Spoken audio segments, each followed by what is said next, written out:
அஸ்ஸலாமு அலைக்கும். இன்றைக்கும் அல்குரானின் தமிழாக்கத்திலிருந்து அனிஷாத்தை வச்சு பார்க்கலாம். அவுது பில்லாஹி மினஷ் ஷைத்தானிர் ரஜீம். பிஸ்மில்லாஹிர் ரஹ்மானிர் ரஹீம். ஆம், அல்லாஹ் உங்கள் பக்கம் தன் கருணை பார்வையை திருப்பவே விரும்புகின்றான்.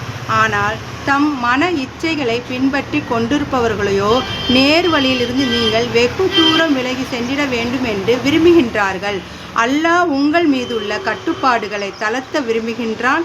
ஏனென்றால் மனிதன் பலவீனமாக படைக்கப்பட்டு உள்ளான். நம்பிக்கை கொண்டவர்களே, உங்களில் ஒருவர் மற்றோரின் பொருட்களை தவறான முறையில் உண்ணாதீர்கள்.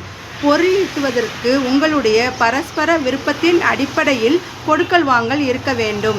உங்களையே நீங்கள் மாய்த்து கொள்ள வேண்டாம். திண்ணமாக அறிந்து கொள்ளுங்கள், அல்லாஹ் உங்கள் மீது அளபரியா கருணை புரிவனாக இருக்கின்றான்.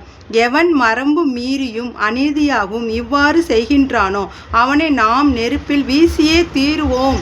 மேலும் இது அல்லாஹ்வுக்கு இலவானதாக உள்ளது. உங்களுக்கு தடை செய்யப்பட்டுள்ள பெரும் பாவங்களை தவிர்த்து வந்தீர்களானால் உங்களுடைய சின்னஞ்சிறு தவறுகளை உங்கள் கணக்கிலிருந்து நாம் நீக்கிவிடுவோம். மேலும் உங்களை கண்ணியமான இடத்தில் நுழை வைப்போம். அல்லாஹ் உங்களில் சிலருக்கு சிலரை விட எதனை கொண்டு சிறப்பளித்திருக்கின்றானோ அதனை அடைய நீங்கள் பேராசை கொள்ளாதீர்கள். அஸ்ஸலாமு அலைக்கும்.